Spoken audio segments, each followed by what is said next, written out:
আমি পরিষ্কার বলছি, শিক্ষক শিক্ষিকারা যারা বসে আছেন গতকাল থেকে, কেন বসে আছেন এই গরমের মধ্যে কষ্ট করে? আপনারা স্কুলে যান। আমি তো আপনাদের বলেছি, সুপ্রিম কোর্টে আপনাদের টাকা বন্ধ করে দিয়েছিল, চাকরি বাতিল করে দিয়েছিল, কিন্তু আমরা তো রিভিউ পিটিশন করেছিলাম এবং তাতে তো আমরা বলেছি যে আপনারা মাইনে পাবেন এবং সিস্টেম অনুযায়ী মাইনে আপনাদের কাছে চলে যাবে। এর জন্য কারো প্ররোচনা দেওয়ার দরকার নেই, দাঙ্গা করার দরকার নেই, উত্তেজনা করবার দরকার নেই। বাংলায় কয়েকটা লোক আছে আপনারা জানেন, টিচারদের চাকরি খাওয়ার জন্য, গভর্নমেন্ট সার্ভিস খাওয়ার জন্য, যে কোনো ব্যাপারে কথায় কথায় জনগণের কাজ করে না, ওদের ভোট চাই না, ওরা কোর্টে গিয়ে শুধু পিল খায় আর পিল করে, পিআইএল করে করে বাংলার সর্বনাশ করছে। এর জন্য কোর্ট দায়ী নয়, দায়ী যারা যারা মুখে কথা বলে বড় বড়, যারা কোনোদিন কিছু মানুষের জন্য করে না। আমরা চাকরি দেব আর ওরা চাকরি খাবে। আর গ্রুপ সিডি যেটা বাতিল হয়েছে, আমরা আইনজীবীদের সাথে পরামর্শ করে বাদবাকিটাও আমরা নিশ্চয়ই আবার দরকার হলে রিভিউয়ে যাব, এইটুকু বিশ্বাস আমাদের উপর করতে পারেন। যারা আপনাদের চাকরি খেয়েছে তাদের উপর ভরসা করবেন না, যারা চাকরি ফিরিয়ে দিয়েছে তাদের উপর ভরসা করুন, আর যারা আগামী দিনও ফিরিয়ে দিতে পারে তাদের উপর ভরসা করুন।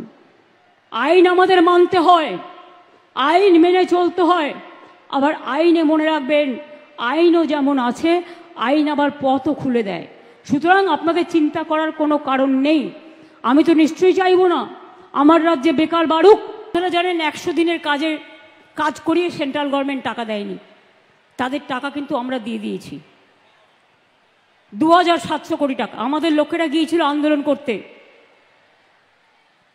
তারা একটা ডেপুটেশন দিতে গিয়েছিল যে কেন এদের টাকা দেওয়া হচ্ছে না, সব তাদের বিরুদ্ধে পুলিশ থানায় সব এফআইআর করে ডেকে পাঠাচ্ছে দিল্লি পুলিশ।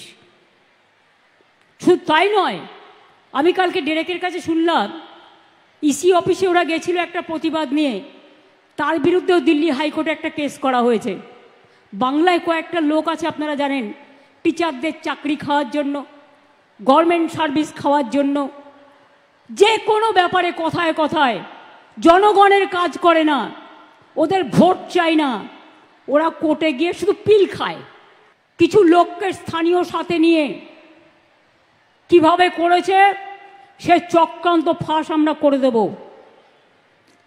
কিন্তু মারা গেছেন যারা, তাদের পরিবারকে আমি কথা দিয়েছি 10 লাখ টাকা করে দেব। তাদের বাচ্চাদের পড়াশুনোর দায়িত্ব আমাদের এমপিরা বলে এসছে, দরকার হলে গভর্নমেন্টও নিতে পারে। তাদের বাড়ি যাদের ভেঙে গেছে বাংলার বাড়ি হবে। দোকানদারদের ক্ষতি হয়েছে সেটা আমরা সার্ভে করছি। আমি মে মাসের ফার্স্ট উইকে যাব, আমি তখন গিয়ে বাদবাকিটা দেখে করে দিয়ে আসবো।